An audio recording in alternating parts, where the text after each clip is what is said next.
Three blocks A, B, and C of masses 4 kg, 2 kg, and 1 kg respectively are in contact on a frictionless surface as shown.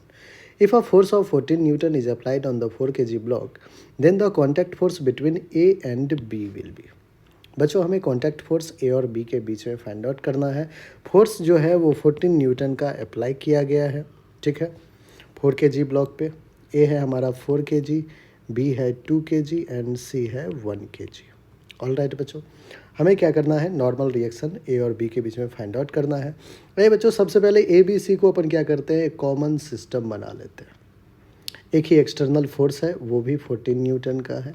Total mass क्या हो जाएगा, 4 + 2 6, 6 + 1 7 kg का हो गया।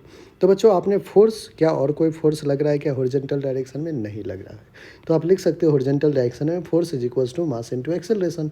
Force है 14, मास है 7, तो एक्सेलरेशन यहाँ से क्या आ गया बच्चों, 14/7 दैट इज़ 2 मीटर/सेकेंड स्क्वायर। अब देखिए हमें क्या फाइंड आउट करना है, ए और बी के बीच में कॉन्टैक्ट फोर्स। आइए ए का फ्री बॉडी डायग्राम बनाते हैं।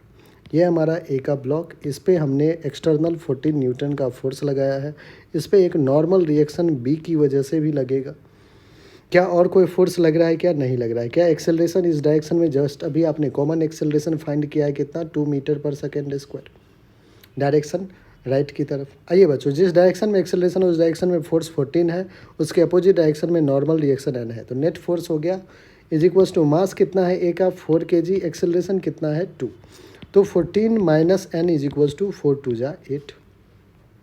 यहाँ से बच्चों क्या आ जाएगा, 14 - 8 = normal reaction and normal reaction आ गया 14 - 6 न्यूटन हमारा नॉर्मल रिएक्शन आ गया। 6 न्यूटन हमारा कौन सा ऑप्शन है बच्चों, ए, और ए फर्स्ट ही हमारा बिल्कुल करेक्ट ऑप्शन है। बच्चों पीडीएफ के लिए आप टेलीग्राम पे न्यूमेरिकल टर्मिनल सर्च करें, वहाँ पे आपको पीडीएफ मिल जाएगा, वहाँ से जाके डाउनलोड